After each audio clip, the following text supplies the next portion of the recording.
V66 समुद्र में दफन होने की संभावना, कमल के फूल का विकास। लिन युआन अपने कमरे में वापस आया और स्पिरिट लॉक स्थानिक क्षेत्र में प्रवेश किया। उसने देखा कि चिमी और जीनियस उसे मौलिक मोतियों को व्यवस्थित करने और उन्हें शुद्धता और प्रकार के अनुसार छांटने में मदद कर रहे हैं। उन्होंने 9.9 शुद्धता वाले स्वर्गीय युवती श्रेणी के मौलिक मोतियों को भी बाह्य रूप से वर्गीकृत किया।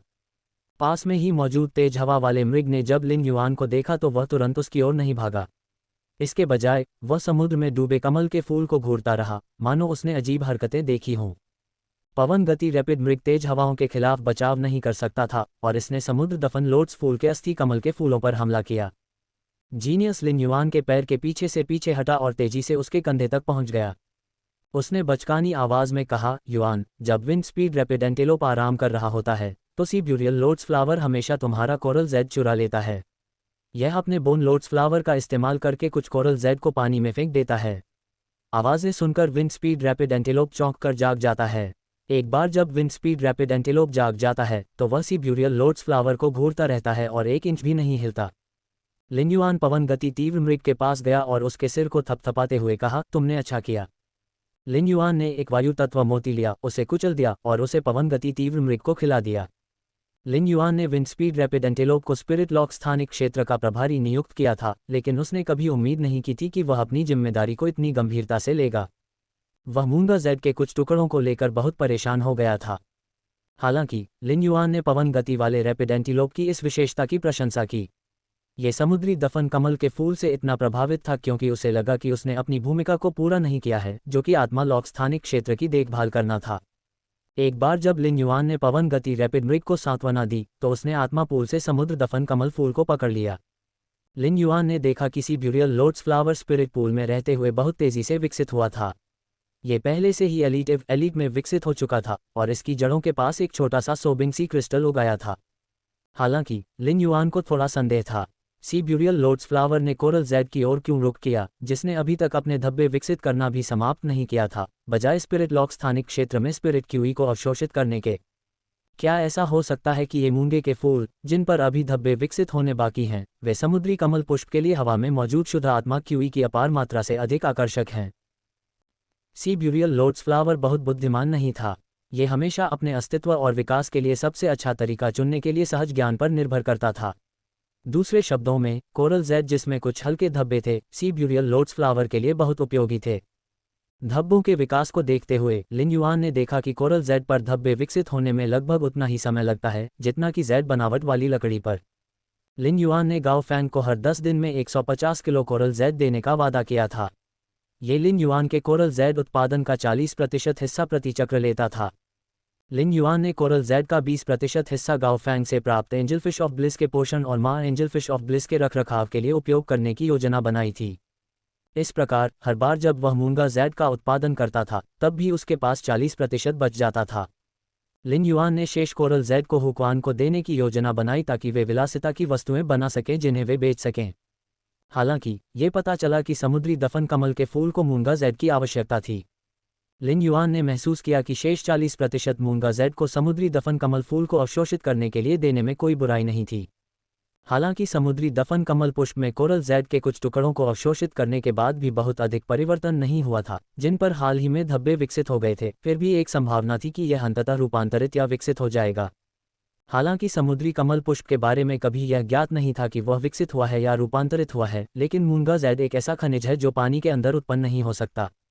इसके अलावा समुद्र में दफनाए गए कमल के फूल का इतिहास की किताबों में केवल एक बार ही उल्लेख किया गया है। इसकी एक उपस्थिति से ही पानी के नीचे एक विशाल निर्जन द्वीप उत्पन्न हो गया। लिन युआन ने खुद का विश्लेषण करना शुरू किया। अगर मैं लगातार सीब्यूरियल लोटस फ्लावर को स्पॉटेड कोरल जेड खिलाता रहूं तो क्या यह संभावना है कि यह अंततः विकसित हो जाएगा या रूपांतरित हो जाएगा? लिन युआन जितना अधिक इसके बारे में सोचता वह उतना ही खुश होता। चंद्र महारानी ने उन्हें बताया था कि कुछ कार्सिनोमा फेय विकसित होने या रूपांतरित होने के बाद अपने मूल मापदंडों से आगे निकल जाते हैं, जिससे उन्हें अनुबंधित किया जा सकता है। यदि समुद्र में दफनाए गए कमल के फूल को लिन युआन के लिए उपयोगी चीज में विकसित या रूपांतरित किया जा सकता है तो वह इसके साथ अनुबंध करने में पूरी तरह सक्षम होगा। सिनबर ओस्मानथस होवथिया के फल जल्द ही पकने वाले थे। एक बार जब लिन युआन ने फल खा लिए तो उसे अब मोर्बियस के स्पिरिट लॉक पर निर्भर रहने की जरूरत नहीं होगी। वह एक फे के साथ एक सच्चा अनुबंध बनाने में सक्षम होगा। सागर दफन कमल फूल एक पौधे की तरह का परी था और लिन युआन द्वारा अनुबंधित किए जा सकने वाले परी के प्रकार के साथ संगत था। जब लिन युआन ने जीनियस और चिमी से अनुबंध किया था तो वे इतने कमजोर थे कि उन्हें फेय नहीं माना जा सकता था। उस समय लिन युआन के पास इतनी कम आध्यात्मिक ऊर्जा थी कि यदि वे वास्तविक परी होते तो वह या तो मौके पर ही बेहोश हो जाता या उनसे संक्रमित होने के बाद 2 सप्ताह तक सिरदर्द से पीड़ित रहता। सबसे बुरी स्थिति में तो उसकी मृत्यु भी हो सकती थी। यद्यपि लिन युआन ने समुद्री दफन कमल के फूल को धब्बेदार मूंगा जैड खिलाने का फैसला किया था, लेकिन वह उसे गुप्त रूप से नाश्ता करने के लिए प्रोत्साहित नहीं करना चाहता था। इस प्रकार लिन युआन ने समुद्री दफन कमल के फूल को फिर से प्रशिक्षित करना शुरू कर दिया, ठीक उसी तरह जैसे उसने पहली बार उसे पकड़ने पर किया था। प्रशिक्षण 2 घंटे तक चला। 2 घंटे बाद सीब्यूरियल लोटस फ्लावर अत्यंत आज्ञाकारी हो गया था। जब भी वह लिन युआन का हाथ उसकी ओर बढ़ता देखता तो वह अपने छोटे सफ़ेद फूलों को उठाता और उसकी पंखुड़ियों से उसकी उंगलियां लपेट लेता। लिन युआन ने फिर डुआनहे को जो 5 फॉर्चून रांचू चाहिए था उसे स्पिरिट पूल में डाल दिया। वह उसे कुछ समय के लिए वहीं रहने देना चाहता था। अगले ही पल लिन युआन ने ब्रोकेड की थैली खोली जो डुआनहे ने उसे दी थी और ध्यान से कुचले हुए क्रिस्टल के टुकड़ों को अपने कार्यक्षेत्र पर उड़ेल दिया। उन्होंने पवित्र तलवार चलाने वाली रानी को भी बुलाया। पवित्र तलवार चलाने वाली रानी ने मेज पर रखे लॉ क्रिस्टल के टुकड़ों की ओर देखा तक नहीं और लार टपकाते हुए बोली, मास्टर, क्या मैं पहले लॉ सोर्स क्रिस्टल का बैग खा सकती हूँ? लिन युआन ये सुनकर बहुत खुश हुआ। पवित्र स्रोत जीवन रूप जिसे उसने अनुबंधित किया था वह बहुत ही चुनिंदा था, लेकिन ऐसा लग रहा था कि उसे संतुष्ट करना आसान होगा। आखिरकार सुजरेंट मिथफे से कानून क्रिस्टल की तुलना में कक्षा 7 आयामी जीवन रूप से कानून स्रोत क्रिस्टल प्राप्त करना निश्चित रूप से बहुत आसान था। लिन युआन पवित्र स्रोत जीवन रूप द्वारा किए गए ऐसे अनुरोध को कभी भी अस्वीकार नहीं करेगा। उसने दूसरी ब्रोकेड थैली निकाली और उसमें मौजूद लॉ सोर्स क्रिस्टल को वर्कबेंच पर उंडेल दिया।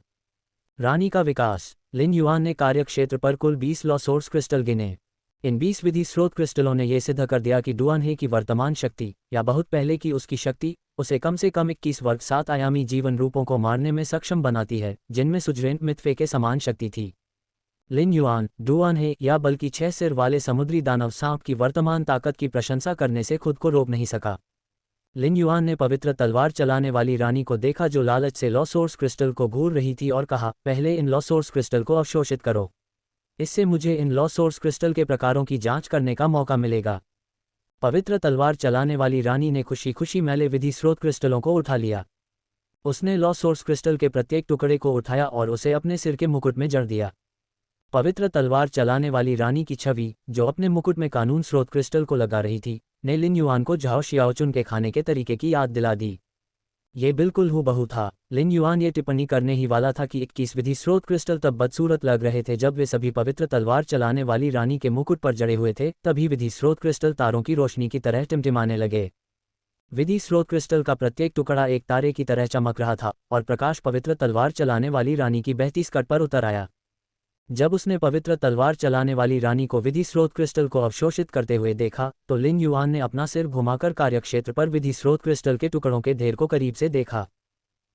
जब डुआनहे ने लॉ क्रिस्टल के टुकड़े उसके हाथ में डाले थे तो लिन युआन को लगा था कि उनमें से बहुत सारे थे। लिन युआन ने विशेषताओं की जांच करने के लिए सच्चे डेटा का उपयोग किया और देखा कि ये लॉ क्रिस्टल के टुकड़े 5 सुजरेंट मिथाइफे से आए थे। प्रत्येक कानून क्रिस्टल कई टुकड़ों में बिखर गया था। जब टुकड़ों को एक साथ मिलाया गया तो ऐसा लगा जैसे वे 5 से अधिक लॉ क्रिस्टलों से बने हों। लिन युआन ने इन लॉ क्रिस्टल के टुकड़ों की सावधानीपूर्वक जांच की और कुछ टुकड़े चुनना शुरू कर दिया। जब उसका काम पूरा हो गया तो उसने धीरे से अपने आप से पूछा, क्या डुआनहे ने जैड ग्रेवेल के परिवार को मार डाला है? लिन युआन ने देखा कि 5 में से 3 कानून क्रिस्टल सुजरेंट मिथाई जैड ग्रेवेल से आए थे। इससे लिन युआन को समझ में आया कि 6 सिर वाले समुद्री दानव सांप का मुख्य सिर अन्य प्रकार के सिर से इतना बड़ा क्यों था। ऐसा इसलिए हुआ होगा क्योंकि उसने 3 सुजरेंट मिथाई जैड ग्रेवेल का मांस खा लिया था। तीनों जैड ग्रेवेलों ने बहुत ही समान नियमों को समझा था, फिर भी उनका स्वाद अलग अलग था। ये रिपलिंग लॉ, सेवर लॉ और वोटेक्स लॉ था। जब युद्ध की बात आती थी तो तीनों कानून जल प्रकार के तत्वों की ओर झुके हुए थे और उन्हें औसत कानून माना जाता था। हालांकि लिन युआन को लगा कि ये 3 कानून पवित्र तलवार चलाने वाली रानी के ब्लेड के लिए बहुत उपयुक्त थे। अन्य 2 कानून क्रिस्टलों में से एक डार्क लाइट घोस्ट फिश का था, जिसने लाइट कस कानूनों को समझ लिया था। अंतिम कानून क्रिस्टल गिल्ड फ्लेम्स ड्रैगन लाइस से आया था, जिसने ज्वाला कानूनों को समझ लिया था। लिन युआन ने स्थिति पर विचार किया। यद्यपि 5 विधि क्रिस्टलों में से कोई भी पूर्ण नहीं है, लेकिन जब इसे पहले अवशोषित किए गए 3 पूर्ण विधि क्रिस्टलों के साथ संयोजित किया जाता है तो स्कट में पहले से ही अंधकार प्रकार, बर्फ प्रकार, जल प्रकार, अग्नि प्रकार और प्रकाश प्रकार के तात्विक नियम मौजूद होते हैं। इस समय लिन युआन ने अचानक पत्तियों की सरसराहट और दो अजीब आवाज़ें सुनी। उनमें से एक आवाज़ लिन युआन के लिए विदेशी थी। लिन युआन ने तुरंत दूसरे को क्रोकाओ के रूप में पहचान लिया। वह मुड़ा और पवित्र तलवार चलाने वाली रानी के परिवर्तन को देखकर दंग रह गया। इसके मुकुट में लगे 21 लॉ सोर्स क्रिस्टल के टुकड़े पहले ही एक छोटे रत्न में बदल चुके थे। जब लिन युआन ने मणि को देखा और उसके भीतर शुद्ध कानून शक्ति को महसूस किया, तो उसने महसूस किया कि पवित्र तलवार चलाने वाली रानी ने कानून स्रोत क्रिस्टल के अंदर शुद्ध कानून शक्ति को आश्रित किया था। बर्फीली लपटें कानून, अंधकार में मृत्यु कानून और मृत स्वप्न कानून जो मूल रूप से स्कट में थे, छाया में बदल गए थे। वे ठंडे हिमचीड़, रात्रि विपत्ति कौवा तथा स्वप्नभक्षी चमगादड़ की जीवंत छवियों में परिवर्ती। रात्रि आपदा कौवा और स्वप्नभक्षी चमगादड़ अंधकार का प्रतिनिधित्व करते थे और आकाश पर छाए हुए थे, जबकि शीत हिमचीड़ एक भव्य बर्फ से ढके पहाड़ की तरह ऊंचा खड़ा था। जहां तक डार्क आइड स्कॉर्पियन टाइगर और डार्क स्पिरिट आई टेडपोल से अवशोषित की गई इच्छा शक्ति का सवाल है, पवित्र तलवार चलाने वाली रानी द्वारा लॉ सोर्स क्रिस्टल्स को अवशोषित करने के बाद वे विकसित नहीं हुई। इसके बजाय कानूनों की आभा बढ़ने के बाद इच्छाशक्ति की आभा और भी अधिक मंद हो गई। इच्छाशक्तियों ने स्कट के एक छिपे हुए क्षेत्र में अपना स्थान ले लिया। उस समय स्कट पर आकाश पर कब्जा करने वाले दो कानून अचानक चमक उठे। रात्रि विपत्ति कौवा और स्वप्नभक्षी चमगादड़ की आभा बढ़ गई और कानून शक्ति कई गुना बढ़ गई। जब रात्रि विपत्ति कौवा और स्वप्नभक्षी चमगादड़ का कानून आभामंडल बढ़ा, तो वे और भी अधिक जीवंत हो गए। लॉरून ने इच्छाशक्ति को महसूस किया और महसूस किया कि वे सुजन मित 3 अंतहीन ग्रीष्म के ज्ञानोदय कानून के समान शक्ति तक पहुंच गए थे। ये स्पष्ट था कि 21 विधि स्रोत क्रिस्टलों ने नियमों को उर्वरित किया था और एक सफलता को जन्म दिया था। लिन युआन खुद को रोक नहीं सका, लेकिन खुद को हौंफने लगा। मुझे विश्वास नहीं हो रहा है कि मैंने नाइट कैलामिटी क्रो और ड्रीम ईटिंग बैट की लड़ाई का लक्ष्य इस तरह से पूरा किया। पवित्र तलवार चलाने वाली रानी ने अपनी आंखें खोलीं और तान दी। मास्टर, डार्क डेथ लॉ और डेड ड्रीम लॉ मिथक 3 तक पहुंच चुके हैं। अब से जब पवित्र तलवार के ब्लेड का उपयोग किया जाएगा, तो आपके द्वारा उन पर हमला करने के बाद कानून नष्ट नहीं होंगे। उनका उपयोग करने के बाद वे ऊर्जा प्राप्त करने और ऊर्जा प्राप्त करने के लिए स्कट में वापस आ जाएंगे, पवित्र तलवार चलाने वाली रानी ने कहा। लिन युआन का चेहरा खुशी और आश्चर्य से चमक उठा। लिन युआन पवित्र तलवार के ब्लेड का उपयोग करने के लिए अनिच्छुक था, क्योंकि प्रत्येक उपयोग के बाद कानून नष्ट हो जाते थे। आखिरकार उसने उन कानून क्रिस्टल को प्राप्त करने के लिए बहुत प्रयास किए थे। चून की रात्रि आपदा कौवा और स्वप्न भक्षी चमगादड़ के नियम मिथक 3 तक पहुंचने के बाद समाप्त नहीं होंगे, तो क्या ये ठंडे हिमपाइन के बर्फीले लपटों के नियम पर भी लागू होता है? लिन युआन ने पूछा। पवित्र तलवार चलाने वाली रानी ने सिर हिलाया, उसकी स्कर्ट की ओर इशारा किया और कहा, एक बार जब मेरी स्कर्ट द्वारा अवशोषित कानून मिथक 3 तक पहुंच जाएंगे, तो वे स्कर्ट पर एक टोटेम बन जाएंगे। कानून जो टोटेम बन जाते हैं, वे नष्ट नहीं होंगे। लिन युआन ने देखा कि पवित्र तलवार चलाने वाली रानी जिस ओर इशारा कर रही थी, वहां एक कौवा और चमगादड़ का चित्र कढ़ाई में बना हुआ था। युआन ने सोचा, इस परिवर्तन का संबंध सुजरेन मिथ 3 फेयर्स द्वारा हथियार में बदलने की क्षमता प्राप्त करने से हो सकता है। अब अपने शरीर को बदलने के बजाय वे पवित्र तलवार चलाने वाली रानी की स्कर्ट पर छवियों में बदल जाते हैं। उन्होंने लॉ क्रिस्टल के टुकड़ों के ढेर की ओर इशारा करते हुए कहा, आपको इन्हें भी अवशोषित कर लेना चाहिए। शुद्ध कानूनी शक्ति वाले कानून क्रिस्टल निश्चित रूप से लिन युआन के लिए फायदेमंद थे। हालांकि अभी केवल मदर ऑफ ब्लडबाथ और एंडलेस समर ही उनका उपयोग कर सकते थे, लेकिन संभावना थी कि हवेली के अन्य लोग भी किसी दिन उनका उपयोग करेंगे। पवित्र तलवार चलाने वाली रानी को इससे अधिक खुशी तब नहीं हुई जब वह खा रही थी। जैसे ही उसका किनारा हिला, विधि क्रिस्टल के टुकड़ों के 5 ढेर चमक उठे और पवित्र तलवार चलाने वाली रानी के सिर पर मुकुट की ओर बढ़ गए। जल्द ही लिन युआन ने स्कर्ट के साथ कुछ और घटित होते हुए देखा।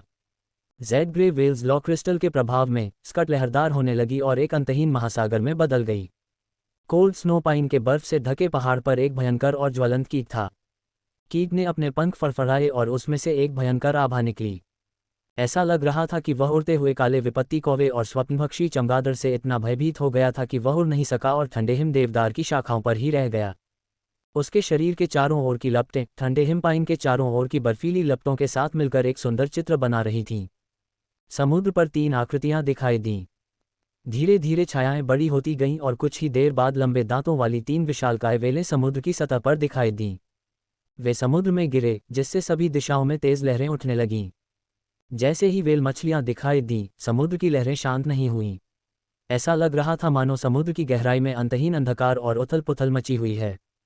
पानी के नीचे एक मंद रोशनी चमक रही थी और ऐसा लग रहा था जैसे वह लोगों को पानी के नीचे की खाई की ओर ले जा रही हो, जहां से वे कभी वापस नहीं आ सकेंगे।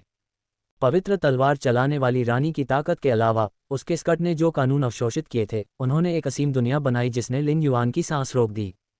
किनारे पर लहरदार सागर के पानी के नीचे अज्ञात संख्या में जीव थे। ऐसा लग रहा था कि यह रहस्यमयी दुनिया के लिए एक सुरक्षित जहाज है। ऐसा प्रतीत होता था कि प्रत्येक लहर रहस्यों का कोलाहल लेकर आ रही है। लिन युआन अपने विचारों में खोया हुआ था। समावेशिता और विशालता से संबंधित इच्छाशक्ति रून जो लिन युआन ने तट पर समझे थे, उसके दिमाग में संघनित हो गए थे। विशाल समुद्र सभी दिशाओं में फैला हुआ था और सभी जल निकायों को जोड़ता था। लिन युआन को यह उम्मीद नहीं थी कि जिन 2 इच्छाशक्ति रूनों को उसने समझा था, उनमें से कोई भी जीनियस के लिए उपयुक्त नहीं था। वे ब्लैकी के लिए उपयुक्त थे। लिन युआन को ब्लैकी को सामान्य काल्पनिक रूप में विकसित करने की कोई जल्दी नहीं थी। आखिरकार वह यह महसूस करने में सक्षम था कि वह अगले 2 दिनों में जीनियस के लिए उपयुक्त इच्छाशक्ति रून को समझने में सक्षम होगा। उस समय वह जीनियस और ब्लैकी को एक ही समय में सामान्य काल्पनिक स्तर पर विकसित करने में सक्षम होगा। जब तक पवित्र तलवार चलाने वाली रानी ने कानून क्रिस्टल के टुकड़ों के 5 ढेरों को अवशोषित करना समाप्त किया, लिन युआन ने देखा कि उसके सितारे 2 सितारों तक नहीं बढ़े थे। ऐसा लगता है कि पवित्र तलवार चलाने वाली रानी को विकसित करने से पहले मुझे अभी भी एक लंबा रास्ता तय करना है। मुझे आश्चर्य है कि यह कब 4 सितारों तक विकसित हो पाएगा और नई क्षमताओं को अनलॉक कर पाएगा। अगले दिन उसके निजी क्षेत्र का द्वार खुल गया। इस प्रकार लिन युआन ने जीनियस और चिमी को अपनी बाहों में लेकर जल्दी ही बिस्तर पर चले गए।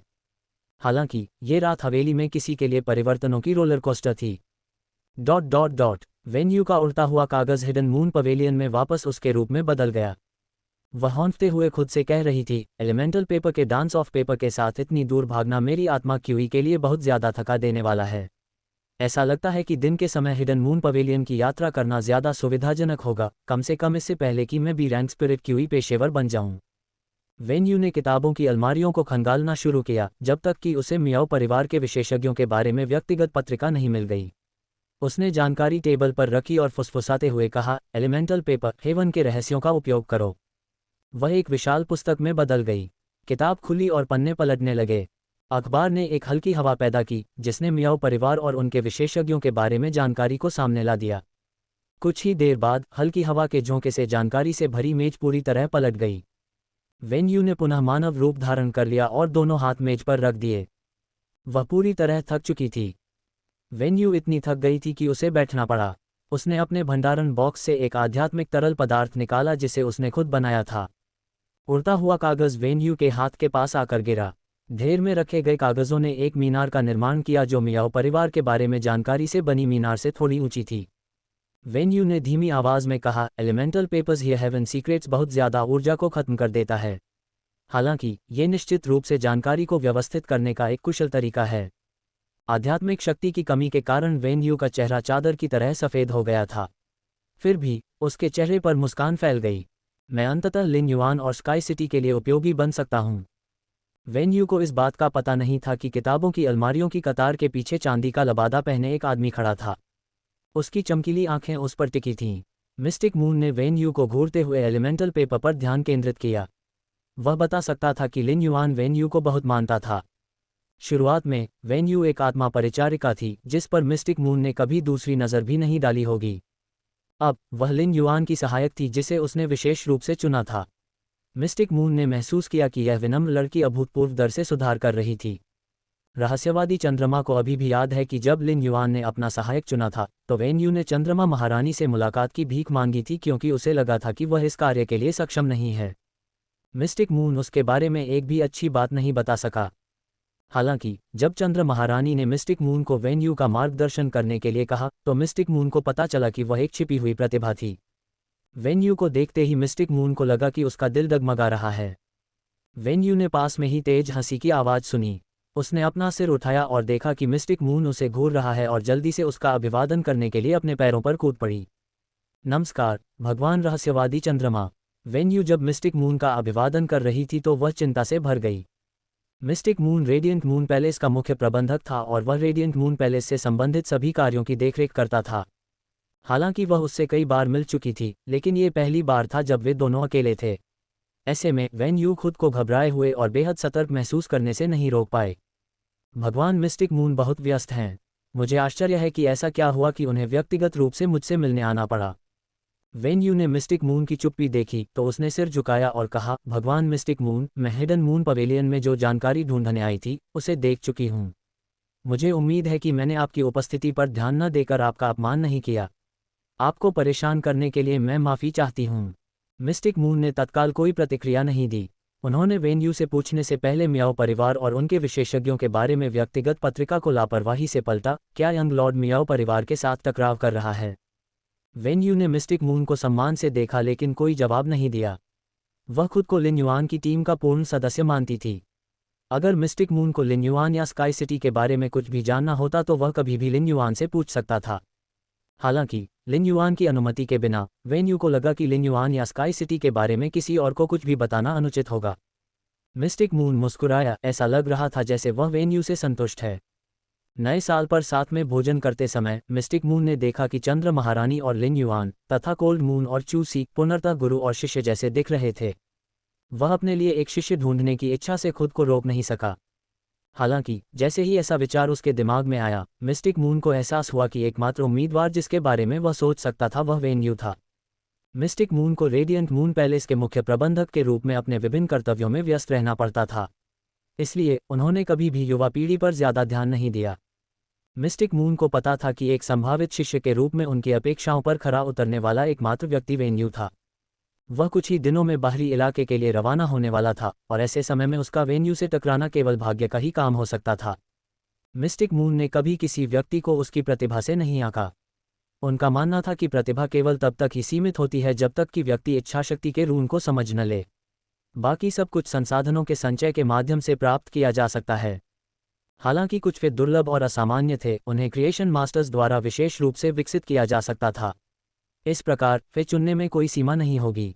एक प्रतिभाहीन व्यक्ति उस व्यक्ति से बहुत भिन्न नहीं होगा जिसके पास विभिन्न प्रकार की प्रतिभाएं हों। एक व्यक्ति को होने वाले फेस की संख्या सीमित थी। मिस्टिक मून ने वेन यू की प्रतिभा से अधिक उसकी बुद्धिमत्ता को महत्व दिया, साथ ही लिन युआन के प्रति उसकी अटूट निष्ठा को भी महत्व दिया। चंद्र दूतों में से एक के रूप में मिस्टिक मून चंद्र महारानी की लिन युआन के प्रति भावनाओं और सम्मान से अच्छी तरह परिचित थे। कोल्ड मून दूसरी मून दूत थी और वह पिछले कुछ महीनों से रेडबर्ड सिटी में चूसी के साथ थी, इसलिए वह मिस्टिक मून जितनी जागरूक नहीं थी। रहस्यवादी चंद्रमा ने लिन युआन को बहुत पहले ही युवा भगवान के रूप में पहचान लिया था और उसके साथ कनिष्ठ जैसा व्यवहार किया था। लिन युआन के पक्ष में वेन यू की भूमिका मिस्टिक मून द्वारा चंद्र महारानी के लिए निभाई गई भूमिका के समान थी। मिस्टिक मून भी लिन युआन के लिए एक वफादार और सक्षम परिचारिका का परिश्रमपूर्वक पालन पोषण करने के लिए तैयार थी। जैसे ही वेन यू बोलने वाली थी, उसने मिस्टिक मून को फिर से मुस्कुराते हुए देखा। वेन यू, क्या तुम मेरे शिष्य बनने को तैयार हो? मिस्टिक मून के शब्दों ने वेन यू को बिजली की तरह झकझोर दिया। वेन यू को मिस्टिक मून के प्रति अत्यंत सम्मान महसूस हुआ। मिस्टिक मून के मार्गदर्शन के बिना वह कभी भी इतनी जल्दी आत्मज्ञान तक नहीं पहुंच पाती, चाहे वह कितनी भी बुद्धिमान क्यों न हो। वह कभी भी लिन युआन के सामने अपनी योग्यता साबित नहीं कर पाती। वेन यू को मिस्टिक मून से बहुत मार्गदर्शन मिला था, लेकिन उसने कभी यह आशा करने की हिम्मत नहीं की थी कि वह एक दिन उनकी शिष्या बन जाएगी। वेन यू, जो रेडियंट मून पैलेस की आत्मा परिचारिकाओं में से एक के रूप में क्रूर वातावरण में पली बढ़ी थी, फिर भी अपने शुद्ध और दयालु हृदय को बचाए रखने में कामयाब रही थी। हालांकि प्रतिस्पर्धा के वर्षों में उसे यह एहसास हो गया था कि अवसर सबसे अधिक तैयार व्यक्ति को ही मिलता है। कुछ मौके ऐसे भी थे जो अगर तुरंत न भुनाए गए तो हमेशा के लिए खत्म हो जाएंगे।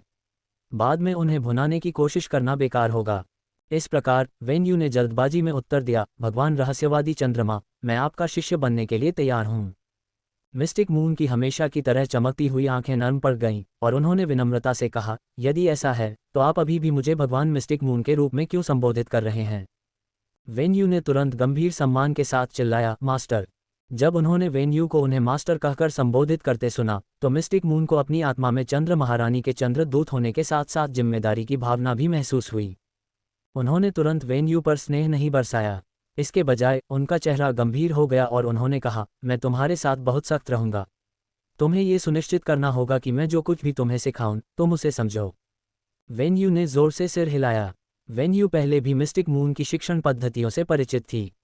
उसकी शिक्षण शैली ने अनुभवहीन वेन यू को उसकी सीमा तक धकेल दिया था और उसने हार मानने के बारे में सोचा था। हालांकि उन पर काबू पाने के बाद वह केवल 1 महीने के बाद ही अपने अंदर आए अभूतपूर्व सुधार को महसूस कर सकी। यद्यपि यह सीखने की प्रक्रिया कठिन थी, फिर भी ये प्रभावी थी।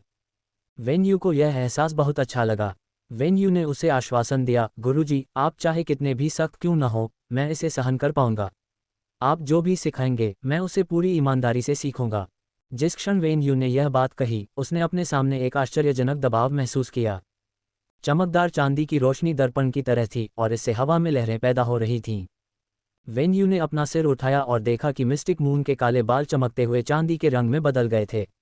उसका चेहरा अब चांदी के ड्रैगन पैटर्न से ढका हुआ था और उसके सिर से 2 चांदी के सींग निकले हुए थे। जब वेन यू ने सींग देखे तो वह अपनी हैरानी व्यक्त करने से खुद को रोक नहीं पाए। वह रेडियंट मून पैलेस में पली बड़ी थी, लेकिन उसे कभी नहीं पता था कि मिस्टिक मून वास्तव में एक परी थी। उससे निकलने वाले सघन ड्रैगन करिश्मे ने वेन यू को बताया कि वह ड्रैगन प्रजाति के रक्त से संबंधित एक फी था। वेन यू पहले भी कई ड्रैगन प्रजाति के परियों से मिल चुकी थी, जिसमें जो लुओ की डायमंड फैंटेसी लावा ड्रैगन छिपकली भी शामिल थी। हालांकि इस भयानक ड्रैगन आभा के तहत वेन यू को यकीन था कि इससे पहले उसने जो ड्रैगन आभा का अनुभव किया था, वह इसके सामने कुछ भी नहीं कर सकती थी। यदि उनकी तुलना की जाए तो उन्हें एक ही वंश का हिस्सा भी नहीं माना जाएगा। एक सृजन मास्टर के रूप में वेन यू अनुमान लगा सकता था कि मिस्टिक मून की ड्रैगन प्रजाति के रक्त में जो दिख रहा था उससे कहीं अधिक था। उनकी वंशावली की तीव्रता को पौराणिक सच्ची ड्रैगन प्रजाति की वंशावली माना जा सकता है। इसके बाद जो हुआ उससे वेन यू अंदर तक हिल गई और उसकी आंखें और भी चौड़ी हो गईं। उसने यह उम्मीद नहीं की थी कि उसका गुरु बनने के बाद मिस्टिक मून उसका पथ रक्षक भी बन जाएगा। हालांकि वेन यू एक बात को लेकर उलझन में थी। उसने विलपावर रून्स और लॉ रून्स पर शपथ लेने के बारे में सुना था, लेकिन उसने कभी सीमा पर शपथ लेने के बारे में नहीं सुना था। कठिन मिस्टिक मून के वेन यू के पथ रक्षक बनने के बाद उसने अपनी आभा वापस ले ली और अपने मूल स्वरूप में लौट आया। रहस्यवादी चंद्रमा ने वेन यू से कहा, मैं 5 दिन बाद बाहरी इलाके में जाऊंगा। तब तक तुम्हें मेरे साथ रहना चाहिए। मैं तुम्हारी शक्ति बढ़ाने में तुम्हारी मदद करूंगा। वेन यू को स्टार वेब पर स्काई सिटी के उद्घाटन की याद आई जो कल सुबह होने वाला था। उसे लिन युआन के साथ निजी क्षेत्र में जाने की ज़रूरत थी। इसलिए उसने मिस्टिक मून से कहा, मास्टर, मुझे कल यंग लॉर्ड के साथ स्टार वेब जाना है ताकि कुछ कामों में उसकी मदद कर सकूं।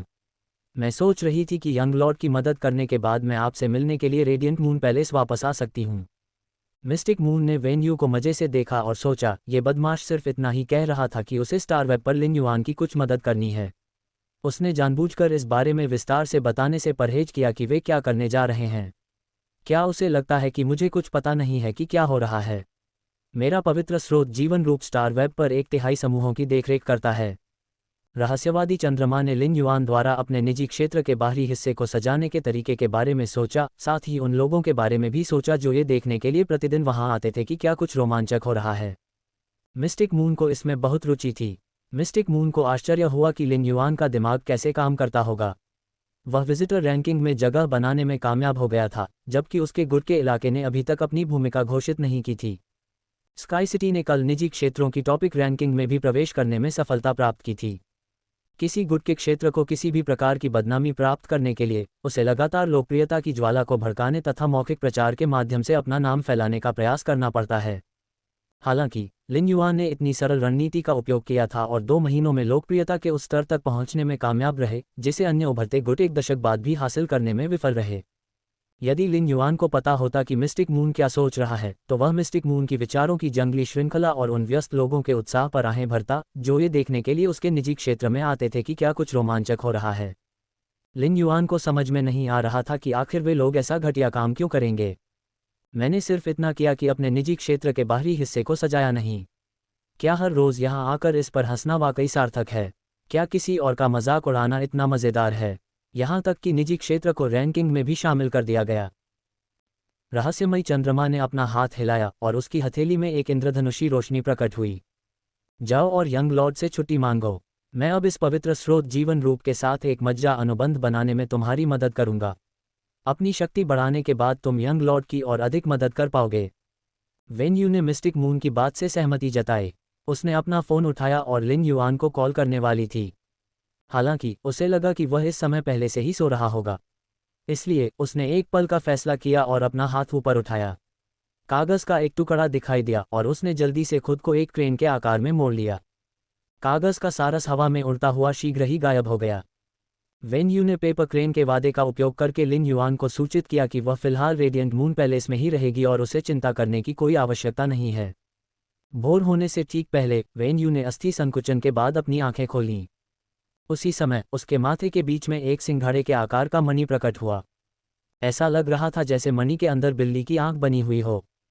जब सिंघाड़े के आकार का मणि दिखाई दिया तो बिल्ली की आंख की नक्काशी एक काल्पनिक दुनिया बुनती हुई प्रतीत हुई। इस काल्पनिक दुनिया में ऐसे लोग बैठे थे जो एक भव्य बैठक के बीच में थे। लिन युआन अभी जागा ही था कि उसने देखा कि जीनियस उसके तकिए पर लेटा हुआ है और अपनी गोल नीली आंखों से उसे घूर रहा है। चिमी अभी भी जीनियस के सिर पर खर्राटे ले रहा था। उसके सिर के पंख कभी कभी जीनियस के सिर के मुलायम फर से टकराते थे। जीनियस के मुंह पर बैठा एक कागज का सारस उड़कर लिन युआन के हाथ में आ गया जब उसने देखा कि वह जाग गया है।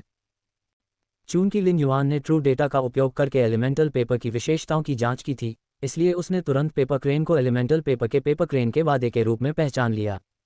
जब लिन युआन ने कागज की क्रेन पर लिखे शब्दों को देखा तो वह वेन यू के लिए बहुत खुश हुआ। मिस्टिक मून को अपना गुरु मानकर वेन यू को निश्चित रूप से कई चीजें सीखने को मिलीं। लिन युआन आज जल्दी उठ गया था और अभी सुबह के 6 बजे भी नहीं बजे थे। इस समय लियू जी अभी जाग रही होगी और नाश्ता अभी तैयार नहीं हुआ होगा। लिन युआन नीचे गया और देखा कि लियू जी और डुआन हे सोफे पर गंभीर भाव से बैठे थे। डुआन के बगल में खून से लथपथ एक बेहोश व्यक्ति पड़ा था। लिन युआन ने तुरंत भौहें सिकोड़ लीं। डुआन हे और लियू जी ने लिन युआन को देखा, लेकिन उनमें से कोई भी कुछ नहीं बोला। क्या हुआ? लिन युआन ने पूछा। डुआन हे ने तुरंत जवाब दिया, आपने मुझे कल रात लिसन की रक्षा के लिए listening heron chamber of commerce में जाने का निर्देश दिया था। आधी रात को जब लिसन और फीकियान की उन बातचीत कर रहे थे, कोई व्यक्ति बाहर चुपके से घूम रहा था। हालांकि यह व्यक्ति अभी तक राजा श्रेणी तक नहीं पहुंचा है, लेकिन उसने डायमंड स्टॉर्म फियरसम वुल्फ को अनुबंधित किया था, जिसने उसे हमारे लिए बहुत तेज बना दिया। न तो जो लुओ और न ही फीकियान की ऊँग तेज हैं। जब वह व्यक्ति भाग गया तो उसने listening heron chamber of commerce के 7 या 8 कर्मचारियों को मार डाला। मैंने पर्पल डेमन को बाहर भेजा, लेकिन उसने बहुत अधिक ताकत का उपयोग किया। लिसन ने फीकियान की ऊँग से इसके बारे में पूछा और उसने कहा कि वह व्यक्ति iron wall chamber of commerce का सदस्य नहीं था। इस तरह मैंने उस व्यक्ति को यहाँ लाने का फैसला किया। लियू जी की भौहें और भी तंग गईं। वह नाश्ता बनाने के लिए नीचे आया ही था कि उसका सामना डुआन हे से हुआ। उसने मान लिया था कि डुआन हे लिन युआन से इस व्यक्ति को बचाने के लिए कहने आया है। उसे उम्मीद नहीं थी कि खून से लथपथ बेहोश व्यक्ति कोई दुश्मन जासूस है। लियू जी बोलने ही वाले थे कि उन्होंने लिन युआन को डुआन हे से पूछते सुना, वरिष्ठ डुआन हे, अगली बार जब ऐसा कुछ हो तो इसे हवेली में मत लाना। लिन युआन के शब्दों ने डुआन हे को उलझन में डाल दिया। लिन युआन ने कहा, चूसी अभी भी जवान है। तुमने उसे कल रात खुद देखा था। डुआन हे तुरंत समझ गया कि लिन युआन का क्या मतलब था और उसने शर्मिंदगी में अपना सिर खुजलाया, क्योंकि उसने सोचा, मैं वास्तव में बहुत लापरवाह हूँ। लियू जी ने पहले ही उस व्यक्ति को सहारा देकर बाहर से निबार स्वीट ओस्मांथस के नीचे खाली स्थान पर ले जाया था। लिन युआन ने बेहोश आदमी के ऊपर अपना हाथ घुमाया और हरे रंग की रोशनी उस आदमी के शरीर पर पड़ी। डुआन हे ने लिन युआन को उस आदमी को ठीक करते हुए देखा और कहा, मुझे नहीं लगता कि उसे बचाया जा सकता है। बैंगनी दानव ने उसके परी को खा लिया। उसका दिमाग सुरक्षित रह सकता था, लेकिन बैंगनी दानव ने अपनी पूंछ का इस्तेमाल किया और उस पर हमला किया। मुझे यकीन है कि उसकी खोपड़ी के अलावा उसकी सभी हड्डियां टूट गई हैं। चूंकि वह पूरी रात घावों को धोता रहा है, इसलिए यह असंभव है कि वह जीवित रहेगा। करो। जैसे ही डुआन हे ने बात की, उसकी आंखें अचानक चौड़ी हो गईं। उसने देखा कि मुश्किल से सांस ले रहे उस आदमी की जीवन शक्ति बढ़ने लगी। डुआन हे ने लिन युआन को देखा और महसूस किया कि उसने अभी अभी एक कौवा खाया है। फिर वह उस आदमी को छूने के लिए ऊपर गया और पाया कि उस आदमी की ज्यादातर हड्डियां फिर से उग गई थीं। अगले ही पल डुआन हे ने लिन युआन को आश्चर्य से देखा। उसे नहीं पता था कि लिन युआन एक उपचार प्रकार की आत्मा क्यूई पेशेवर थी। अब जब उसे पता चल गया तो उसे यह जानकर भी आश्चर्य हुआ कि लिन युआन कितना शक्तिशाली था। लिन युआन ने ऐसी गंभीर चोटों को भी ठीक करने में कामयाबी हासिल की थी। सबसे महत्वपूर्ण बात यह है कि लिन युआन ने बिना किसी परी को बुलाए ही ऐसे अविश्वसनीय उपचार प्रभाव प्राप्त कर लिए थे। वह आदमी जागने लगा था और जब उसने डुआन हे को देखा तो वह तुरंत पीछे हट गया। इसके कारण उसने सिनेबार स्वीट ओस्मांथस की शाखाओं को जोर से मारा, जिससे फूल गिर गए और चारों ओर बिखर गए। गिरे हुए सिनेबार स्वीट ओस्मांथस फूलों की गंध हवा में फैल गई, जिसने उस आदमी के अपवित्र मन को झकझोर दिया। लिन युआन ने यह देखा और इस अवसर का लाभ उठाकर उस भ्रमित व्यक्ति से पूछा, क्या झेंग परिवार की तीसरी वंशावली ने आपको listening Heron chamber of commerce पर जासूसी करने के लिए भेजा था? आदमी ने स्वाभाविक रूप से अपना मुंह खोला और जवाब दिया, नहीं, ये दूसरा यंग मास्टर था। लिन युआन ने आश्चर्य से अपनी भौं उठाए। वह आदमी अपने पैरों पर खड़ा हुआ और उसे एहसास हुआ कि उसने गलत बोला है। वह जल्दी से अपने घुटनों पर गिर गया और विनती करने लगा, मैं तुम्हें जो कुछ भी जानना है वह सब बता दूंगा। मैं अपनी जान बख्शने के बदले में अपने सारे राज बताने को तैयार हूँ। लिन युआन ने ठंडे स्वर में उपहास किया, झेंग परिवार का मुख्य वंश ऐसा जासूस नहीं भेजेगा जो उनके रहस्यों को उजागर कर सके। चूंकि तुमने अपना जीवन वापस पा लिया है और अब समझ गए हो कि यह कितना कीमती है, मुझे यकीन है कि तुम्हें पता है कि कल listening heron chamber of commerce के सभी कर्मचारियों की हत्या के परिणामों का सामना करना होगा। लिन युआन घुटनों के बल बैठे आदमी से दूर हो गया और डुआनहे से कहा, वरिष्ठ डुआनहे, चूंकि आप ही उसे यहाँ लाए हैं, इसलिए आप ही तय कर सकते हैं कि उसके साथ क्या करना है। जब उसने बोलना समाप्त किया तो लिन युआन वापस हवेली में चला गया। जीनियस ने अपनी पूंछ हिलाते हुए लिन युआन के हाथ को अपने सिर से हिलाया। जीनियस की किताब में लिन युआन अब जितना कूल दिखता है उतना पहले कभी नहीं दिखा था। हालांकि लिन युआन का दृष्टिकोण फिर से बदलने लगा। जब लिन युआन कक्षा 3 के रसातल आयामी दरार में प्रशिक्षण ले रहा था तो उसने उन लोगों पर कोई दया नहीं दिखाई जो उसे मारने की कोशिश कर रहे थे। जिन लोगों ने उसे मारने की कोशिश की थी उन्हें रेत के पहाड़ के नीचे दफना दिया गया था। अब लिन युआन ने एक गुट बना लिया था और वह अब वह व्यक्ति नहीं था जो वह पहले था। वह अब किसी भी स्थिति को अपने व्यक्तिगत दृष्टिकोण के आधार पर नहीं देख सकता था। स्काई सिटी ने listening heron chamber of commerce का समर्थन किया। इस प्रकार listening heron chamber of commerce के प्रत्येक सदस्य, यहाँ तक कि सबसे निचले स्तर के कर्मचारी भी स्काई सिटी से संबद्ध थे। झेंग परिवार के जासूस ने listening heron chamber of commerce के करीब 10 कर्मचारियों की हत्या कर दी थी। इस जघन्य कृत्य ने लिन युआन के दिल को कठोर बना दिया। लिन युआन जानता था कि हिमस्खलन में हर छोटे बर्फ के टुकड़े की अपनी भूमिका होती है। अब लिन युआन के दिमाग में 2 अलग अलग चक्र दिखाई दिए। ये वृत्त शत्रु और स्वयं शत्रु का प्रतिनिधित्व करते थे। इस बात को ध्यान में रखते हुए लिन युआन को लगा कि झेंग परिवार से संबंधित मामलों में वह बहुत नर्म दिल था। लिन युआन ने डुआनहे की ओर रुख किया और कहा, वरिष्ठ डुआनहे, झेंग परिवार का क्षेत्र इंडिगो एजोर सिटी है। उन्हें शाही राजधानी में स्वतंत्र रूप से घूमने की अनुमति नहीं दी जानी चाहिए। डुआनहे ने तुरंत पंक्तियों के बीच का मतलब समझ लिया और आश्वस्त होकर कहा, युवा मास्टर, चिंता मत करो और इसे मुझ पर छोड़ दो। आज रात के बाद शाही राजधानी में झेंग परिवार का कोई निशान नहीं बचेगा। लियू जी लिन युआन के पास गई और बोली, लिन युआन, हमने पहले ही झेंग परिवार और हमारे बीच कलह के बीज बो दिए हैं। आगामी आयामी दरार सक्रिय अवधि के दौरान वे कोई बड़ी चाल नहीं चलेंगे। हालांकि वे निश्चित रूप से छायादार चालें चलेंगे। चूंकि listening heron chamber of commerce के लग्जरी सामान व्यापार मार्गों का विस्तार करने के लिए लिसनिंग को लग्जरी संसाधनों की आवश्यकता है, इसलिए हम झेंग परिवार पर युद्ध की घोषणा करने के लिए listening heron chamber of commerce का उपयोग करने पर विचार कर सकते हैं। हालांकि लियू जी पहले कभी किसी गुट में शामिल नहीं हुआ था, लेकिन वह रेडियंस 100 सीक्वेंस का सदस्य था। वह गुटों के बीच होने वाली क्रूर लड़ाइयों से अच्छी तरह वाकिफ था। लियू जी ने महसूस किया कि चूंकि उन्हें हमला करना था, इसलिए बढ़त हासिल करने के लिए उन्हें पहला कदम उठाना चाहिए। लिन युआन के पास विलासिता के संसाधनों और सामग्रियों की कोई कमी नहीं थी। इस बीच हुक्वान शिल्प उत्पादन को संभाल सकता था। रेडियंस फेडरेशन एक केंद्रीय बाजार था जहां विलासिता की वस्तुओं का आना जाना निश्चित था। हालांकि listening heron chamber of commerce वर्तमान में झेंग परिवार के सामने टिक नहीं सकता था, लेकिन वे कच्चे माल पर प्रभुत्व, कड़ी मेहनत और बाजार का उपयोग करके जीत सकते थे। लियू जी ने उस समय को याद किया जब वे हवेली को व्यवस्थित कर रहे थे। उसने स्टोर रूम में जेड टेक्सचर्ड लकड़ी के टुकड़ों के 5 या 6 बक्से देखे थे और सोचा था, अगर झेंग परिवार listening heron chamber of commerce के साथ मूल्य युद्ध शुरू करने के लिए एक अनुभवी गुट के रूप में अपनी स्थिति पर भरोसा करने की कोशिश करता है, तो निश्चित रूप से उनके पास पहले संसाधन खत्म हो जाएंगे। जेड टेक्सचर्ड लकड़ी के टुकड़ों से भरे ये बक्से स्टोर रूम में कचरे की तरह रखे गए थे। हुक्वान ने जितनी अधिक नई जेड बनावट वाली लकड़ी का उपयोग करके शिल्पकला बनाई, उतनी ही अधिक कलाकृतियां उसने बनाई। लिन युआन ने सिर हिलाया और कहा, हम लिसन को झेंग परिवार पर युद्ध की घोषणा करने की व्यवस्था कर सकते हैं। हालांकि अंकल हु सिर्फ 30 क्लास 3 स्पिरिट क्राफ्ट्समैन के साथ कार्यभार का सामना नहीं कर पाएंगे। लिन युआन ने खुद का विश्लेषण करना शुरू कर दिया। वर्तमान प्रगति को देखते हुए मुझे और भी अधिक वर्ग 3 स्पिरिट शिल्पकारों की आवश्यकता होगी।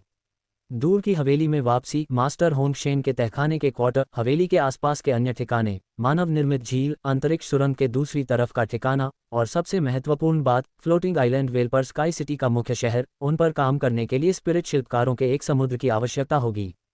इसके अलावा listening heron chamber of commerce को अपने लग्जरी संसाधनों के स्टॉक को मजबूत करने के लिए उन्हें लगातार शिल्प बनाने के लिए स्पिरिट क्राफ्ट्समैन की एक टीम की आवश्यकता होगी। मुझे इस मुद्दे को हुक्वान के सामने लाने की ज़रूरत है ताकि वह रेडियंस फेडरेशन के 32 शहरों से क्लास 3 स्पिरिट क्राफ्ट्समैन की भर्ती और आकर्षित करने के लिए क्लास 5 स्पिरिट क्राफ्ट्समैन के रूप में अपने खिताब का उपयोग कर सके। अनुवादक एटलस स्टूडियोज, संपादक एटलस स्टूडियोज। नाश्ते के बाद लिन युआन ने हुक्वान को अपने मन की बात बताई। हुक्वान की आंखें बिजली की तरह चमक उठीं। आखिरकार उसने अपना नाम बनाने के विचार से ही हेवनली क्राफ्ट पवेलियन की स्थापना की थी। स्पिरिट क्राफ्ट्समैनशिप एक ऐसा काम था जिसके लिए किसी को अपना पूरा जीवन समर्पित करना पड़ता था। अगर स्पिरिट क्राफ्ट्समैन को पहचान नहीं मिलती तो उन्हें सफल नहीं माना जाता, चाहे उन्होंने कितने भी महंगे उत्पाद बनाए हों। अब जबकि उसे लिन युआन का समर्थन प्राप्त हो गया था, हुक्वान के मन में अचानक एक दिन स्वर्गीय शिल्प मंडप को आत्मा शिल्पकार संघ से भी अधिक शक्तिशाली बनाने का विचार आया। लिन युआन अपने कमरे में लौट आया और ब्लैक के रूप में स्टार वेब में लॉग इन किया। उन्होंने सबसे पहले तियान निंगनिंग को हाल की घटनाओं के बारे में बताया। हाल ही में ब्लैक शांत बैठा हुआ था, हालांकि इससे तियान निंगनिंग के पास करने के लिए कुछ नहीं बचा था। ब्लैक की मां प्रशंसकों की संख्या बहुत ज़्यादा थी। हालांकि कुछ समय बीत चुका था, लेकिन इन प्रशंसकों ने ब्लैक की लड़ाई के वीडियो को सेलेस्टियल स्टेयरवे की वीडियो लाइब्रेरी के शीर्ष 100 में रखा। इससे पॉइजन ब्यूटी से अधिक किसी को लाभ नहीं हुआ। हालांकि पॉइजन ब्यूटी हाल ही में परेशान थी। उसे उम्मीद नहीं थी कि कोई उसे स्टार वेब पर लग्जरी सामान की नीलामी के लिए सेल्स होस्ट के रूप में भर्ती करेगा। उन्होंने उसे अन्य लाइव स्ट्रीमिंग गतिविधियों को करने से मना नहीं किया। फिर भी अगर वह मान जाती तो पॉइजन ब्यूटी द्वारा सेलेस्टियल स्टेयरवे की लड़ाइयों को लाइव स्ट्रीम करने में बिताया गया समय बहुत कम हो जाता। इससे संभवतः उनकी बढ़ती लोकप्रियता में गिरावट आएगी। आमतौर पर पॉइजन ब्यूटी बिना किसी हिचकिचाहट के ऐसी भर्ती से इनकार कर देती थी। हालांकि उनका प्रस्ताव इतना आकर्षक था कि वह उन्हें सीधे तौर पर अस्वीकार नहीं कर सकती थी। तियान निंगनिंग ने अपना समय ब्लैक के बारे में सच्ची घटनाओं पर आधारित लेख लिखने में बिताया था। यद्यपि ये लेख काफ़ी उबाऊ थे, फिर भी वे ब्लैक के प्रशंसकों को पसंद आए। ब्लैक के प्रशंसक उत्सुकता से जल रहे थे, जिससे वे किसी भी टुकड़े के लिए बेताब थे। चूंकि ब्लैक एक रहस्यमयी किरदार था, इसलिए प्रशंसक तियान निंगनिंग के कभी कभार आने वाले लेखों को पढ़कर खुश होते थे, चाहे वे कितने भी उबाऊ क्यों न हों। हालांकि अचानक तेज हवा चली और पहले से शांत स्टार वेब एक ही रात में अराजकता में बदल गया। स्टार वेब पर हर व्यक्ति, जिसमें ब्लैक भी शामिल है, को दो युवाओं लिन युआन और चूसी ने लोकप्रियता के मामले में पीछे छोड़ दिया था। ऑल स्टार मैच में चूसी का प्रदर्शन उन लोगों के लिए एक जोरदार तमाचे की तरह था जिन्होंने उसके बारे में ज़्यादा नहीं सोचा था। अब उसे रेडियंस फेडरेशन की नंबर 1 जीनियस के रूप में सराहा जा रहा था।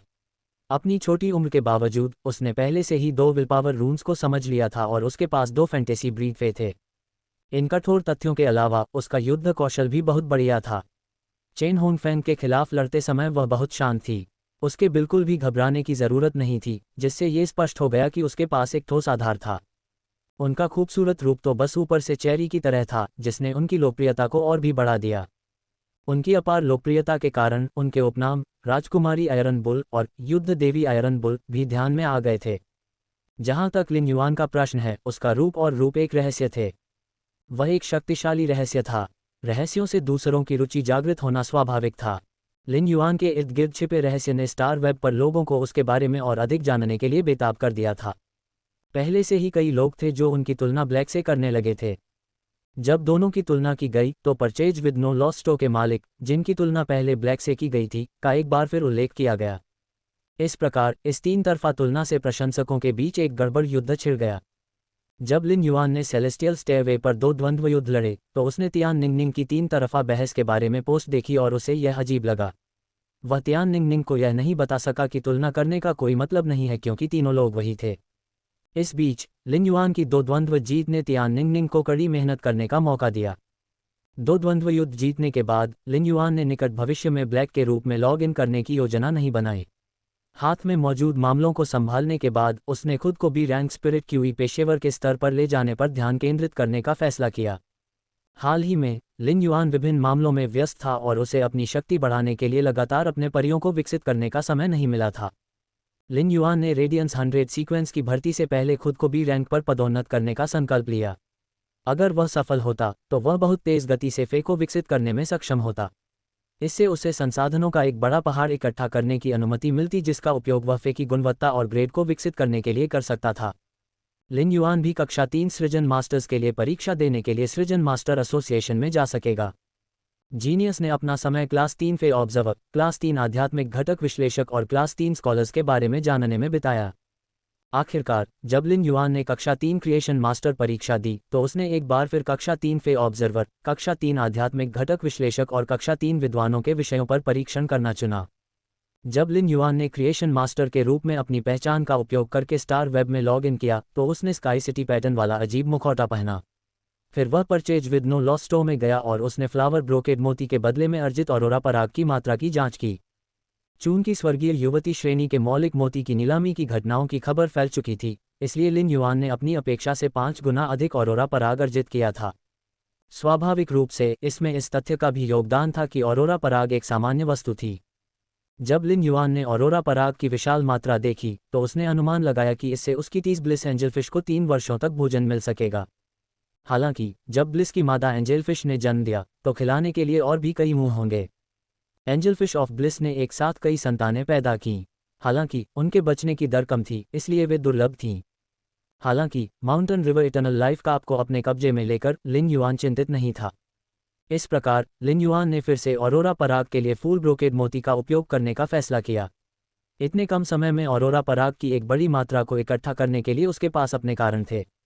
ऑरोरा पराग का उपयोग खाद्य सामग्री के रूप में किया जाता था तथा क्रिएशन मास्टर्स इसका उपयोग शायद ही कभी स्पिरिट ड्रग बनाने के लिए करते थे। लिन युआन द्वारा ऑरोरा पराग के गहन संग्रह के परिणामस्वरूप कीमत में मुद्रास्फीति होगी। जब ऑरोरा पराग की कीमत बढ़ गई तो ब्लिस के एंजलफिश को पालना अधिक महंगा हो गया। इससे लिन युआन को सी ब्लिस कबीले के खिलाफ सीधे विरोध में खड़ा होना पड़ा, जो ब्लिस के एंजलफिश को पालने में माहिर था। लिन युआन ने सी ब्लिस कबीले से बदला लेने की योजना नहीं बनाई थी क्योंकि उनके सेवकों ने उसे बाहर निकाल दिया था।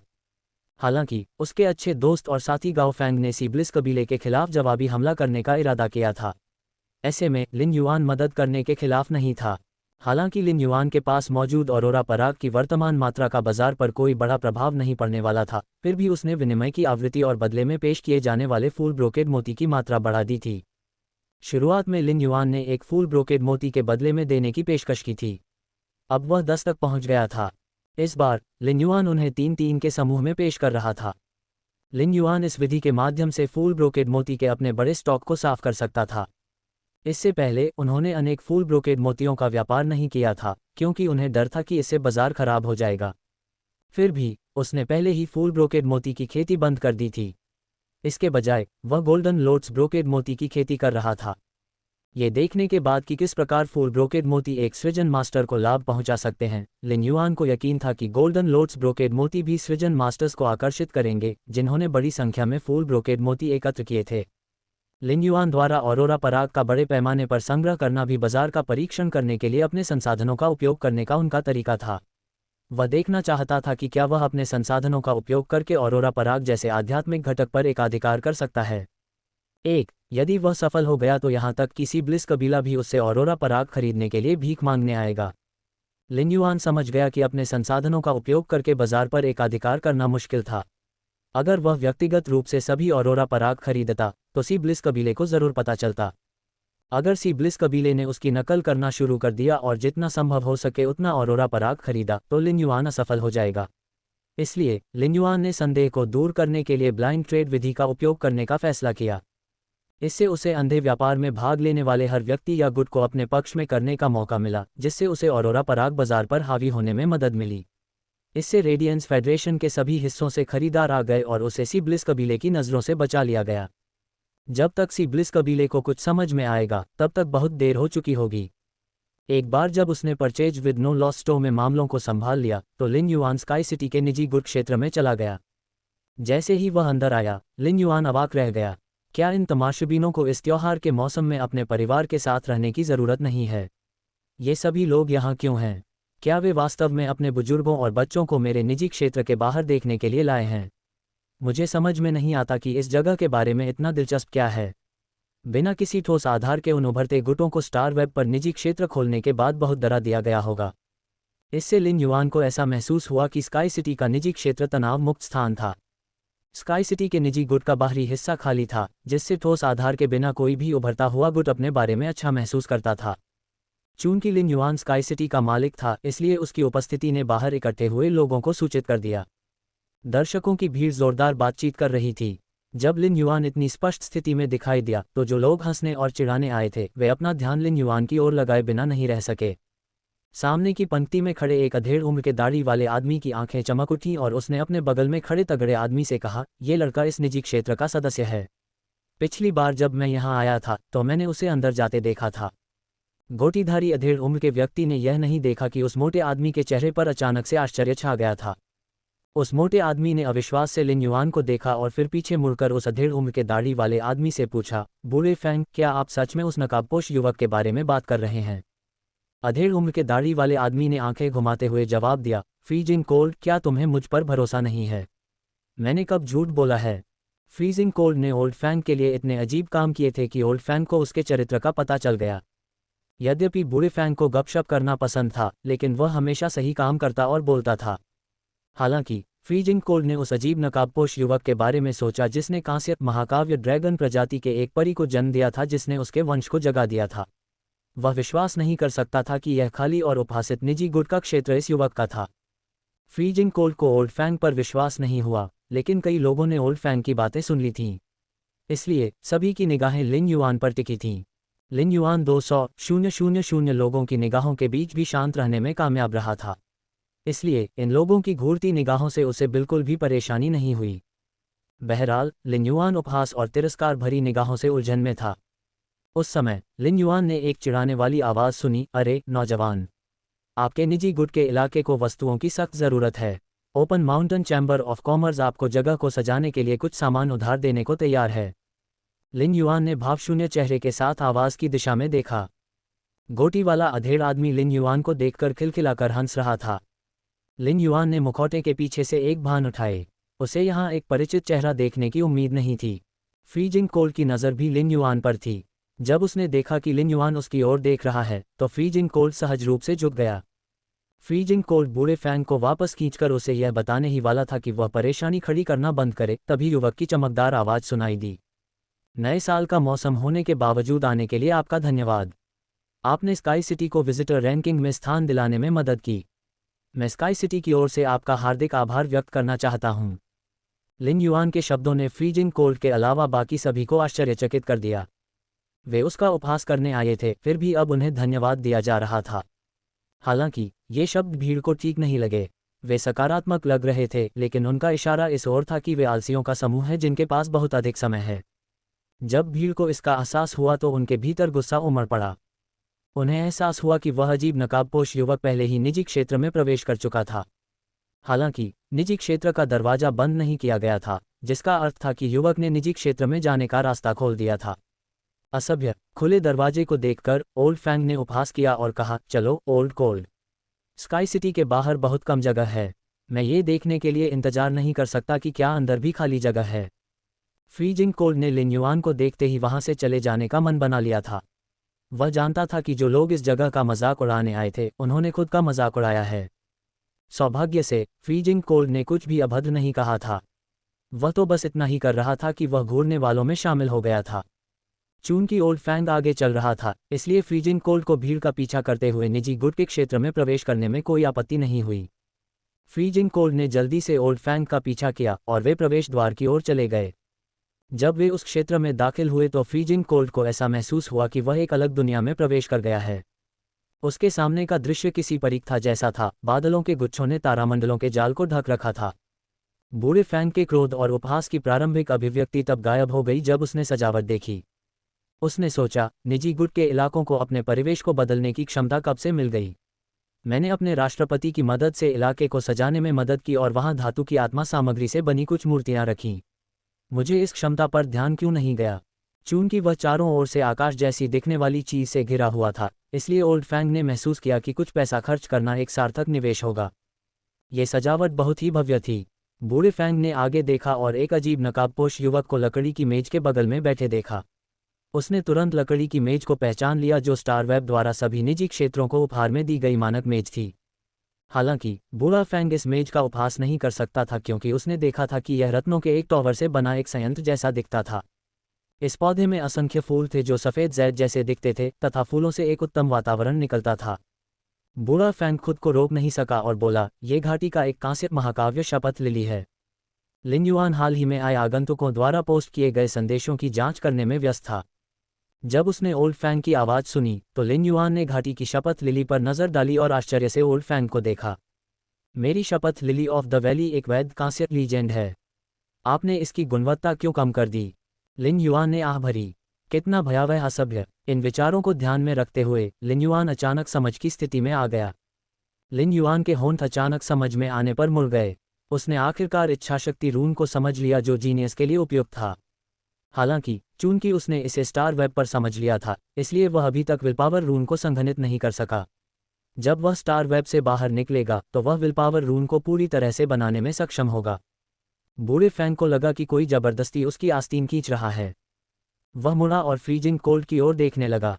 फ्रीजिंग कोल्ड ने अपने आश्चर्य को दबाते हुए ओल्ड फैंग को डांटा, ओल्ड फैंग, घाटी की शपथ लिली पर एक अच्छी नज़र डालें। हो सकता है कि आप क्रिएशन मास्टर न हो, लेकिन बी रैंक स्पिरिट क्यूई पेशेवर और एक व्यवसायी के रूप में क्या आप ये भी सही नहीं कर सकते? अपने आसपास देखें, स्काई सिटी में निश्चित रूप से कुछ अद्भुत सदस्य हैं। फ्रीजिंग कोल्ड को इस अवसर को चूक जाने का गहरा अफसोस हुआ। किसी ने मुझे क्यों नहीं बताया कि स्काई सिटी वास्तव में किस तरह का गुट था? उनके पास कांस्य लीजेंड शपथ लिली ऑफ द वैली भी है। बूढ़े फैंग की भौहें तन गईं और उसने मेज पर रखी घाटी की शपथ लिली को ध्यान से देखा। उसने अपने आसपास की चीज़ों की भी बारीकी से जांच की। बूढ़े फैंग को अचानक चक्कर आने लगा और उसका जबड़ा लगभग फर्श पर आ गया। कई दर्शक ओल्ड फैंग और फ्रीजिंग कोल्ड का पीछा करते हुए अंदर आ गए थे। उन्होंने जो देखा उससे वे भी चकित थे। चूंकि यह गुट अपने क्षेत्र में कांस्य पौराणिक शपथ लिली ऑफ द वैली रखने का जोखिम उठा सकता था, तो उन्होंने क्षेत्र के बाहरी हिस्से को उचित ढंग से क्यों नहीं सजाया? या तो ऐसा था कि उनके पास बाहरी सजावट के लिए समय नहीं था, या फिर उन्हें लगा कि इससे उनकी ताकत प्रदर्शित करने में मदद नहीं मिलेगी। वे पहले से ही शक्ति से भरपूर थे। कई लोग पहले ही स्काई सिटी के निजी गुट क्षेत्र को छोड़ चुके थे और गुट क्षेत्र को बढ़ावा देना शुरू कर दिया था। लिन युआन को इसका जरा भी विरोध नहीं था। जब लिन युआन ने विजिटर लॉग देखना समाप्त कर लिया तो उसने संदेश बोर्ड खोला और स्टार वेब के एक अधिकारी का संदेश देखकर चौंक गया। लिन युआन को पता था कि स्काई सिटी हाल ही में आगंतुकों की रैंकिंग में ऊपर चढ़ रहा है, शायद इसलिए क्योंकि उसकी पिछली यात्रा ने कुछ ध्यान आकर्षित किया था। हालांकि उन्हें ये देखकर आश्चर्य हुआ कि स्काई सिटी ने लोकप्रियता रैंकिंग में 99वां स्थान प्राप्त कर लिया है। लोकप्रियता रैंकिंग और विजिटर रैंकिंग का मूल्यांकन अलग अलग किया गया। विजिटर की रैंकिंग प्रवेशकों की संख्या के आधार पर तय की गई थी और इसे प्रतिष्ठित रैंकिंग नहीं माना जाता था। आखिरकार कुछ कुलीन गुटों ने अपने निजी गुट के क्षेत्र में प्रवेश की अनुमति नहीं दी। परिचारक हर उस व्यक्ति पर नज़र रखते थे जो एक्वेरियम ऑफ ब्लिस के गुट के क्षेत्र में प्रवेश करता था। थोड़ी सी भी गलती होने पर परिचारक तुरंत उस व्यक्ति को बाहर निकाल देते थे और उसे ब्लैकलिस्ट कर देते थे। इस प्रकार कुछ वास्तव में शीर्ष गुट कभी भी विजिटर की रैंकिंग में दिखाई नहीं देते थे। कुछ अनुभवी गुटों के अलावा विजिटर रैंकिंग में बड़े पैमाने पर उभरते हुए गुट शामिल थे। हालांकि लोकप्रियता रैंकिंग एक अलग मामला था। स्टार वेब पर हर निजी गुट क्षेत्र को लोकप्रियता रैंकिंग में स्थान मिला था। ये प्रभाव का प्रतिनिधित्व था। लिन युआन ने लोकप्रियता रैंकिंग देखी और पाया कि स्काई सिटी शीर्ष 100 गुटों में एकमात्र उभरता हुआ गुट था। शीर्ष 50 कुलीन गुटों ने शीर्ष 50 स्थान हासिल किए, इसलिए ये कहा जा सकता है कि लोकप्रियता रैंकिंग में स्काई सिटी का स्थान बेहद अजीब था। आखिरकार लोकप्रियता रैंकिंग हर दिन अपडेट की जाती थी। लिन युआन ने सोचा, चूंकि स्काई सिटी ने लोकप्रियता रैंकिंग में जगह बना ली है, इसलिए मैं रैंकिंग को गिरने नहीं दे सकता। लिन युआन ने गुट क्षेत्रों को दिए गए अधिकारों का उपयोग किया और स्काई सिटी की भूमिका की घोषणा की। जो लोग अभी अभी स्काई सिटी के निजी क्षेत्र से बाहर निकले थे, उन्हें स्काई सिटी के बारे में खबर फैलाने का मौका नहीं मिला था। इसलिए लिन युआन द्वारा स्काई सिटी की भूमिका की घोषणा करने के बाद स्टार वेब में विस्फोट हो गया। लिन युआन ने स्काई सिटी की भूमिका की घोषणा करने के बाद एक सफ़ेद लिफाफा निकाला और उसे चरखे पर लटका दिया। तब उसने महसूस किया कि दाढ़ी वाला अधेड़ उम्र का आदमी कांपता हुआ उसके पास आ रहा था। गोटी वाला अधेड़ उम्र का आदमी झुककर हकलाते हुए बोला, ल भगवान, मेरे पास हमेशा से ही शब्दों का बहुत घटिया तरीका रहा है। मुझे तो अपनी बात कहने का तरीका भी पसंद नहीं है। मेरा इरादा आपको ठेस पहुंचाने का नहीं था। बूढ़ा फैंग खुद को थप्पड़ मारना चाहता था। ये काफ़ी बुरा था कि वह एक व्यस्त व्यक्ति था, लेकिन वह सच्ची उल्लेखनीयता के सामने भी अज्ञानी था। ऐसे उल्लेखनीय व्यक्ति ने भी उसकी निंदा सुनी थी। आग में घी डालने के लिए उन्होंने अपनी पृष्ठभूमि भी बता दी थी। एक बार जब ओल्ड फैंग ने आसपास के माहौल को देखा तो वह कल्पना भी नहीं कर पाया कि ऐसे माहौल को बनाने के लिए क्रिएशन मास्टर के कितने संसाधनों की ज़रूरत होगी। वह वास्तव में बेखबर था और उसने गलत अनुमान भी लगाया था कि यह स्टार वेब की एक नई क्षमता थी।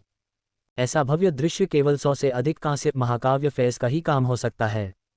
ओल्ड फैंग को इस बात पर आश्चर्य नहीं हुआ कि एक गुट 100 से ज्यादा कांस्य महाकाव्य फे का उत्पादन कर सकता है। कोई भी शीर्ष गुट ऐसा करने में सक्षम होगा, एक स्थापित अनुभवी गुट तो और भी कम। हालांकि इन कांस्य महाकाव्य फेय का उपयोग युद्ध के बजाय आभूषण के रूप में किया जा रहा था। वहां भी बहुत सारे लोग थे। वे खुलेआम श्रद्धेय सृजन गुरुओं को आत्माशिल्पियों के रूप में उपयोग कर रहे थे। क्या वे बुरे कर्मों से नहीं डरते थे? जब लिन युआन ने सुना कि गोटी वाले मध्यम आयु वर्ग के व्यक्ति ने क्या कहा, तो उसने भौहें उठाईं और पूछा, अगर यह आपका इरादा नहीं था तो क्या आपका कोई और इरादा था? बूढ़े फैंग को पसीने छूटने लगे। वह स्पष्टीकरण देने ही वाला था कि उसने देखा कि मुखौटा पहने उस अजीब युवक ने घाटी की शपथ लिली की छंटाई शुरू कर दी है। ये स्पष्ट था कि उनका इरादा ओल्ड फैंग को परेशानी में डालने का नहीं था। यद्यपि ओल्ड फैंग केवल बी रैंक स्पिरिट क्यूई पेशेवर था, लेकिन उसका अनुबंधित फे गोल्ड एपिक रिंच वाइपर था। बूढ़ा फैंग व्यापारिक दुनिया से आया था और चरित्र का सटीक न्याय करने वाला था। इसलिए वह जानता था कि यह अजीब मुखौटा पहने हुए युवक अच्छे स्वभाव का है और जानबूझकर उसे अपमानित नहीं करेगा। या तो यही बात थी या फिर यह युवक ओल्ड फैंग से बिल्कुल भी परेशान नहीं था। बूढ़ा फैंग सावधानी से लिन युआन के पास गया और बड़बड़ाया, भगवान, जब हम बाहर थे तो मैंने आपसे कहा था कि मैं आपके क्षेत्र के बाहरी हिस्से को सजाने के लिए आपको कुछ रत्न उधार दे सकता हूं। लेकिन अब मैं देख रहा हूं कि आपको उनकी कोई ज़रूरत नहीं है। हालांकि आपकी कृपा से क्या आप open mountain chamber of commerce को कुछ सामान किराए पर दे सकते हैं? हम बाजार मूल्य पर सामान किराए पर देने को तैयार हैं। ये निश्चित रूप से उचित है। बूढ़े फैंग की चुलबुली हरकतों के कारण फ्रीजिंग कोल्ड लगभग गिर पड़ा। तुम बहुत बेशर्म हो। क्या तुम्हें सच में लगता है कि यह व्यक्ति नहीं जानता कि तुम क्या कहना चाह रहे हो? लिन युआन का गला लगभग अपनी ही लार से घुट गया। ये बूढ़ा आदमी मुझे क्यों लुभाने की कोशिश कर रहा है? उस समय लिन युआन को अंततः समझ में आया कि क्यों स्टार वेब पर निजी गुट क्षेत्रों ने कभी कभी लोगों को बाहर निकाल दिया और उन्हें काली सूची में डाल दिया। जब कुछ उभरते हुए गुट और अनुभवी गुट के सदस्य अंदर आ रहे थे तो दर्शक अचानक एक तरफ खड़े हो गए और बीच में एक चैनल बना दिया। सुगंधित शहर के बाहर एक उभरता हुआ पर्वत कोहरे की चादर में लिपटा हुआ था, जिसमें से हल्की पुष्प सुगंध आ रही थी। फ्रेग्रेंट सिटी रेडियंस फेडरेशन के दक्षिण में था और रेडियंस फेडरेशन से जुड़ा हुआ था। हालांकि यहाँ रेडबर्ड सिटी जितनी नमी नहीं थी और न ही उतनी बारिश हुई। फिर भी दोनों शहरों में पूरे वर्ष वसंत की एक जैसी ताज़ी हवा रहती थी। पहाड़ पर एक लकड़ी के घर में एक जुरीदार बूढ़ी औरत एक मेज पर बैठी थी और उसके हाथ में फूलों की एक टोकरी थी।